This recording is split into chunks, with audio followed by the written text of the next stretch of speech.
Good evening दोस्तों। कैसे हैं आप लोग? और पंडित जीएस एकेडमी का स्वागत है। दोस्तों आज का सेशन आपके बहुत इंपॉर्टेंट रहने वाले हैं, क्योंकि आज हम लोग नया चीज स्टार्ट कर रहे हैं। वो भी दोस्तों एनसीईआरटी, यानी कि आपके एग्जाम में अगर 25 पूछ रहे हैं तो 20 प्लस करने के लिए दोस्तों आपको एनसीईआरटी पढ़ना ही पड़ेगा।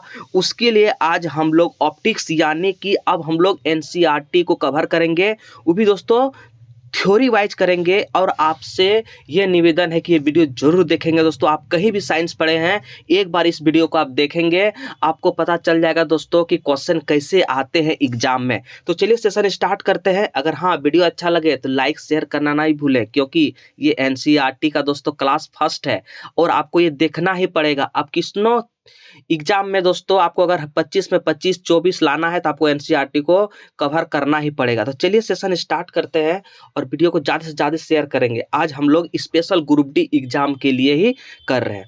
तो चलिए क्या है देखिए आप, आज हम लोग पढ़ेंगे दोस्तों ऑप्टिक्स। क्या पढ़ेंगे?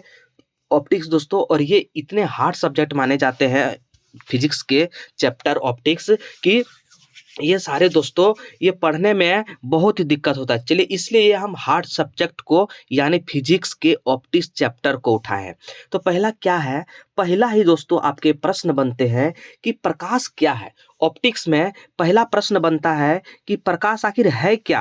प्रकाश आखिर है क्या, तो देखेंगे आप प्रकाश है क्या, तो आपसे पूछेगा कोई प्रकाश क्या है, तो प्रकाश एक प्रकार की ऊर्जा है। पहला आंसर आपका आना चाहिए कि प्रकाश क्या है, तो प्रकाश एक प्रकार की ऊर्जा है या प्रकाश ऊर्जा का एक रूप है। आपका सही जवाब होना चाहिए प्रकाश क्या है, तो प्रकाश एक प्रकार की ऊर्जा है या प्रकाश ऊर्जा का एक रूप है। या दोस्तों आप इसे कह क्या सकते हैं, देखिए प्रकाश क्या है, इसका जवाब आप इस तरह भी दे सकते हैं कि जब कोई प्रकाश की किरण किसी वस्तु से टकराकर नेत्रों में प्रवेश करती है, तब हमारे रेटिना, कहाँ, रेटिना वाले भाग में कुछ संवेदनाएं उत्पन्न होती है, जिसके वजह से हम वस्तु को देख पाते हैं। दोस्तों कोई भी वस्तु को कब हम लोग देखते हैं, जब किसी वस्तु से टकराकर हमारी आंखों में बीम बनते हैं, तब दोस्तों उस वस्तु को हम लोग देख पाते हैं। आप यहाँ से थोड़ा सा अंदाजा लगा सकते हैं कि दोस्तों मान लीजिए ये नेत्र है, ये नेत्र है दोस्तों, ये आपके श्वेत पटल कहते हैं, दूसरा आपका लेयर, और तीसरा लेयर दोस्तों जब प्रकाश यहाँ से गुजरती है तो आपके रेटिना वाले भाग में दोस्तों कुछ संवेदनाएं उत्पन्न होती है, जिसके वजह से हम लोग किसी वस्तु को देख पाते हैं। ये आपको कंसेप्ट क्लियर हो गया होगा। यानी कि प्रकाश क्या है, तो आपका जवाब होना चाहिए प्रकाश एक प्रकार की ऊर्जा है या प्रकाश ऊर्जा का एक रूप है। ये सारे आपको जरूर याद रखना चाहिए। दोस्तों सबसे बड़ा सवाल आता है कि प्रकाश की प्रकृति होती कैसी है। सबसे पहले सवाल आता है कि प्रकाश की प्रकृति कैसी होती है। प्रकाश की प्रकृति कैसी होती है, एक मिनट हम लोग कलर थोड़ा चेंज कर लेते हैं पेन का। प्रकाश की प्रकृति कैसी होती है, तो न्यूटन साहब आते हैं 1660 में। देखिए न्यूटन साहब कितने में आते हैं, तो 1660 में दोस्तों न्यूटन साहब आते हैं। और वो क्या कहते हैं कि न्यूटन के अनुसार प्रकाश छोटे छोटे कणों से मिलकर बनते हैं। न्यूटन साहब ने क्या कहते हैं कि प्रकाश जो है इसकी प्रकृति कैसी है, तो प्रकाश जो है ये न्यूटन कहते हैं कि प्रकाश छोटे छोटे कणों से मिलकर बने। देखिए कण, ये कण, ये कण, ये कण, ये कण, इससे मिलकर प्रकाश बने हैं। दोस्तों यहाँ से दूसरा क्वेश्चन भी याद रख सकते हैं कि न्यूटन ने ही प्रकाश का कनिका सिद्धांत दिया था। ये बहुत इंपॉर्टेंट लाइन है और आप इसे वीवीआई कर लेंगे। आपका एग्जाम में एक भी सवाल दोस्तों इधर से उधर नहीं होगा, ये मेरा गारंटी है। आप इस सेशन को अगर पूरे अच्छे से देख ले दोस्तों, आपको एक भी सवाल इधर से उधर नहीं, क्योंकि एनसीईआरटी का फुल दोस्तों लाइन बाय लाइन आपको पढ़ाया जाएगा। तो न्यूटन ने प्रकाश का कनिका सिद्धांत दिया था। पूछेगा आपके एग्जाम में कि कनिका सिद्धांत किसने दिया था, तो न्यूटन। कनिका सिद्धांत किसने दिया था, न्यूटन। ये आपको रट लेना है। इस सिद्धांत से ही, किस सिद्धांत से, कनिका सिद्धांत से ही प्रकाश का परावर्तन व अपवर्तन की घटनाएं की व्याख्या की थी।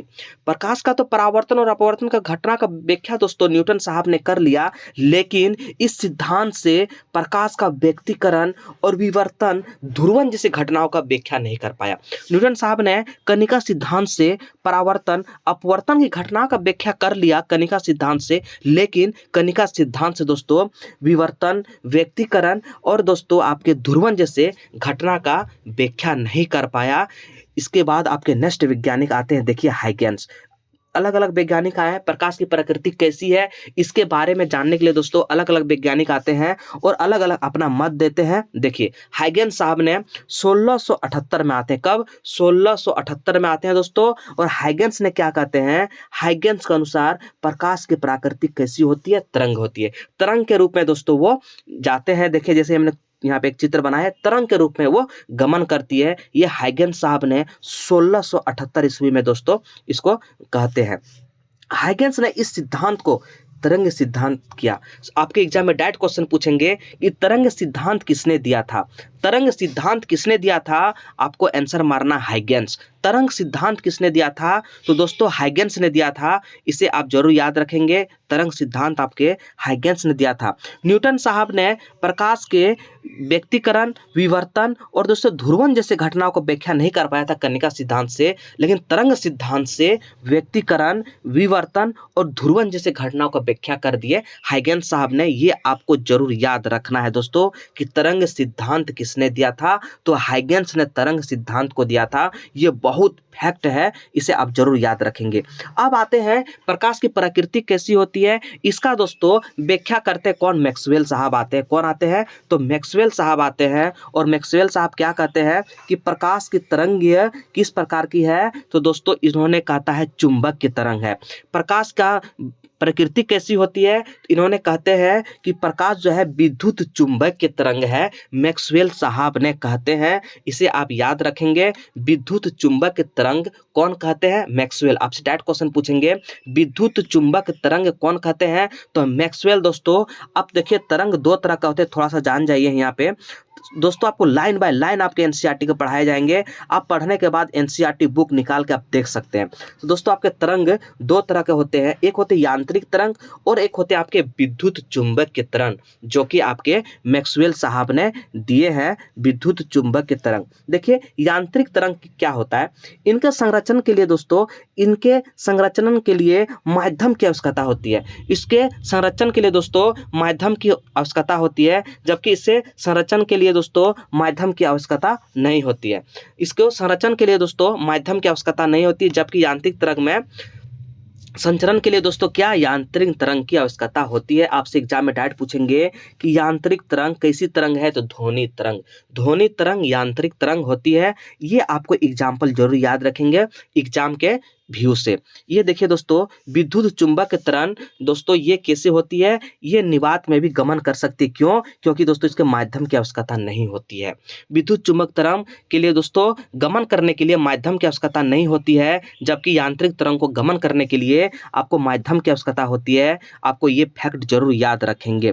आपसे एग्जाम में पूछ सकते हैं कि विद्युत चुंबक तरंग कौन है? तो प्रकाश तरंग।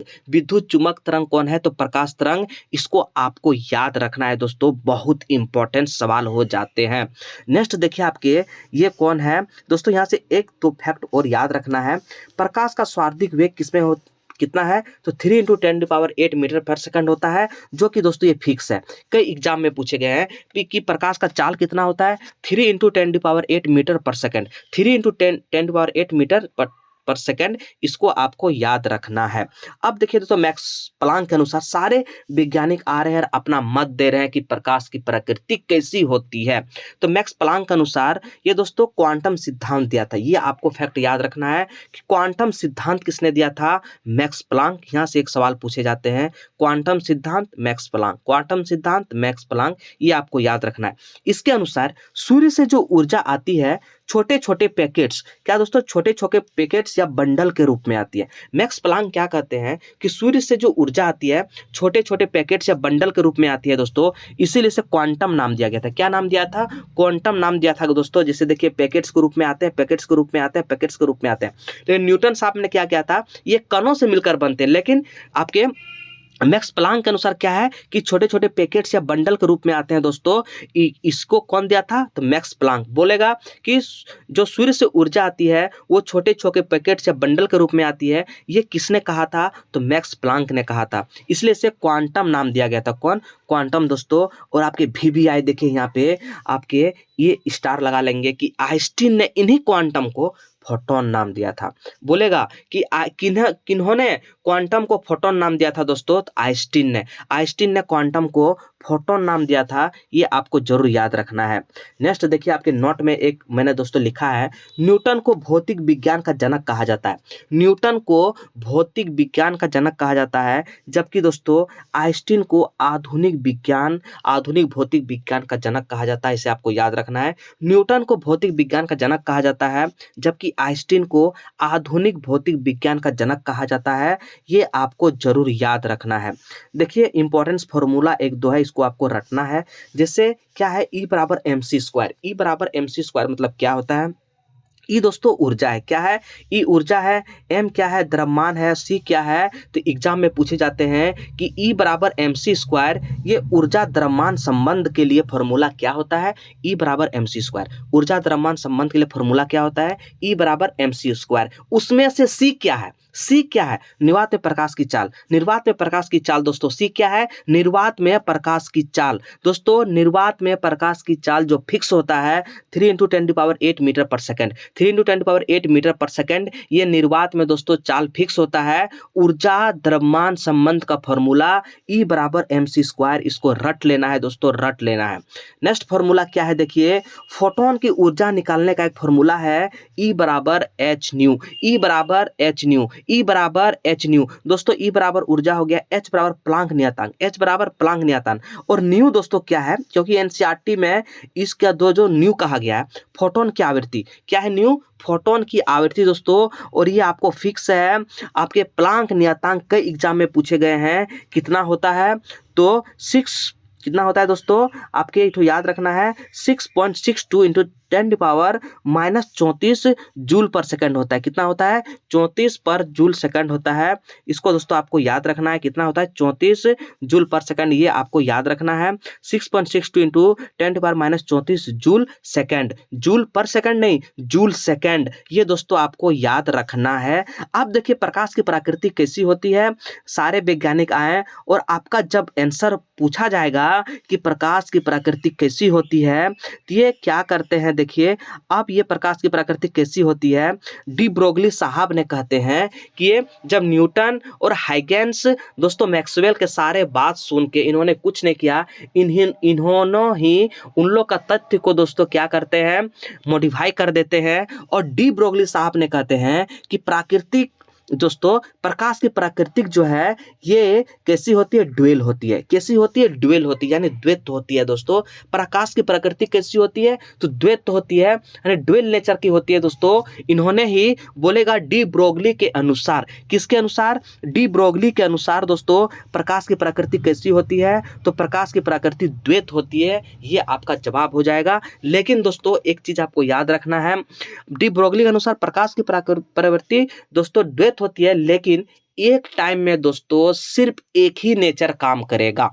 एक टाइम में दोस्तों एक ही नेचर काम करेगा, या तो कण का सिद्धांत काम करे या तो तरंग सिद्धांत काम करे। ये आपको याद रखना है। डी ब्रोगली साहब ने कहा कि प्रकाश की प्रकृति द्वैत होती है, लेकिन वन टाइम दोस्तों एक ही आपका काम करेगा, वो या तो कण सिद्धांत काम करे या तरंग सिद्धांत दोस्तों काम करे। ये आपका बेसिक क्लास दोस्तों आज था कि प्रकाश क्या है, प्रकाश की प्रकृति कैसी होती है। इसके दोस्तों आपको ये क्लास हुआ। अगर वीडियो अच्छा लगे तो ज़्यादा से ज़्यादा लाइक करेंगे, शेयर करेंगे दोस्तों। इसका कल पार्ट 2 होगा और ग्रुप डी एग्जाम तक आपका फुल एनसीईआरटी दोस्तों आपको कराए जाएंगे। फुल एनसीईआरटी आपको कराए जाएंगे। आप वीडियो को ज़्यादा से ज़्यादा लाइक करें, शेयर करें अगर वीडियो अच्छा लगे तो, नहीं तो कोई दिक्कत नहीं है दोस्तों। जय हिंद, जय भारत।